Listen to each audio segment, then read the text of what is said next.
What's up, Thrashers, and welcome back once again to the Thrash Maniac 99 YouTube channel. And first off, I know this is kind of off schedule from how I usually post these reviews. However, just as a quick note for those who didn't know, the reason why you didn't get this review this morning is because Friday afternoon, the winds and the rains from Hurricane Helene came through to here, and it was wild. I was at work when that happened. The rain was hard. The wind gusts were absolutely insane. And it knocked our power out for about 54 hours. So I went the rest of Friday with no power, all of Saturday with no power, and most of today without power until about 6:30. So I didn't get to check out some albums until the power came back on. But here I am, finally here with this review, so somewhat on time as far as the day goes. And then starting with the Bewitcher review tomorrow, it's going to be back to normal schedule. But here I am, I'm not dead, I'm still here. But it's time to talk about some music to kind of get my mind off of that crap. But anyways, I am talking about the latest offering from Ripped to Shreds, SANSHI. This also came out on September 27th, this time on Relapse Records. And this is the band's 4th studio album overall. And of course, I've heard a lot of buzz about this band. I did pick up their last album, Jubian, but only have listened to a song or two. Haven't fully dove headfirst into the world of Ripped to Shreds, but I hear that this is like one of the best modern old school death metal bands going, and of course the brainchild of one Andrew Lee. And I wasn't sure if this band lived up to the hype for me, but after listening to this album, I can see why people love this band. So we kick things off with Into the Court of Yan Luo Wang. I think that's how you say it.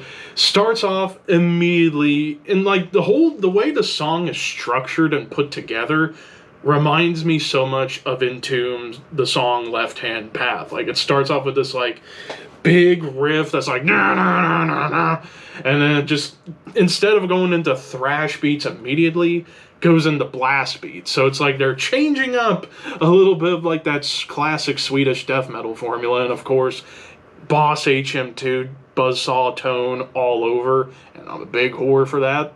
Always gonna love hearing that.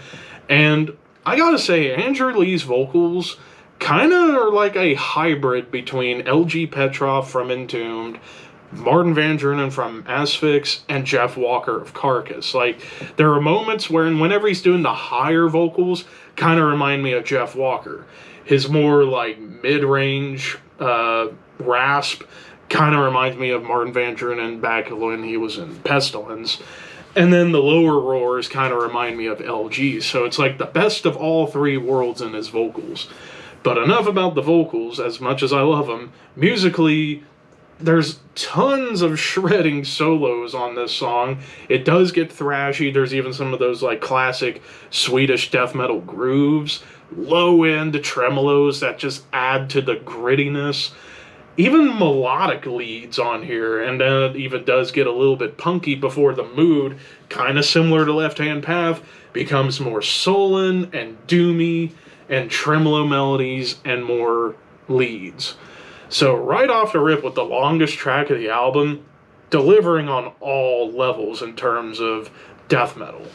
Then you get into Force Fed, you get these like low-end tremolos that almost remind me of Bloodbath a little bit. It's blasty, it's thrashy, but I say this is maybe the thrashiest song of the album, to the point where it ain't really quite death metal thrashy. It almost feels like German thrash, like Sodom and Creator mixed with that HM2 guitar tone. Even some marching beats, it gets even faster in spots. And I gotta say, the solos on this album, some of the best leads I've heard all year in terms of releases. It's just filled to the brim with insanity. Then we get into Sacrificial Fire, and this song kind of gets a little bit into the grindcore side of their sound, but it's like Swedish death meets napalm death to some degree. It does get grindy, there are some punky beats, Blast beats, of course. Blast beats are everywhere. I don't think I need to say blast beats anymore. But it does get back to being groovy, but the breakdown gets really melodic, almost like Edge of Sanity levels of melodic breakdownness, whatever. And then back to like death metal towards the end. Like no more of the grind, it's just back to death metal and just bleh. Then we get into Visions of Sin, Mirror of Darkness, harmonized melody, and into a lumbering groove and eventually double time fury. Immediately made me think of Bolt Thrower, like this band channeling Bolt Thrower a little bit in their souls, and it comes out loud and proud. D beats, doomy breakdown, dark melody, grooves all over the place. Like another one of the best tracks of the album. Then we get into Feast of the Deceased, which I think is one of my favorite song titles I've heard all year long. Lower guitar tunings, like it does get a little bit lower on the guitars. I think they tune it down to A, I think.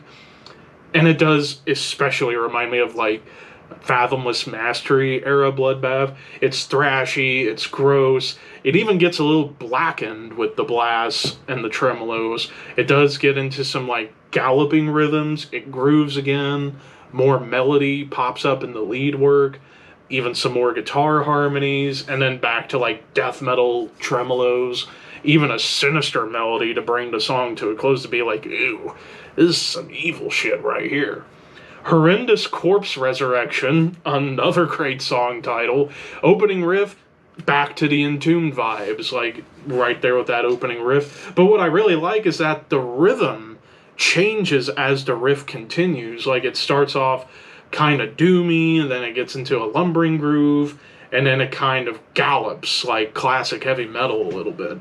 And then it turns thrashy, blasty, but the thing that stood out the most about this song, the lead section. It's harmonized, like Andrew and Michael, I forget his last name, but they're like playing off of each other and playing this solo harmonized.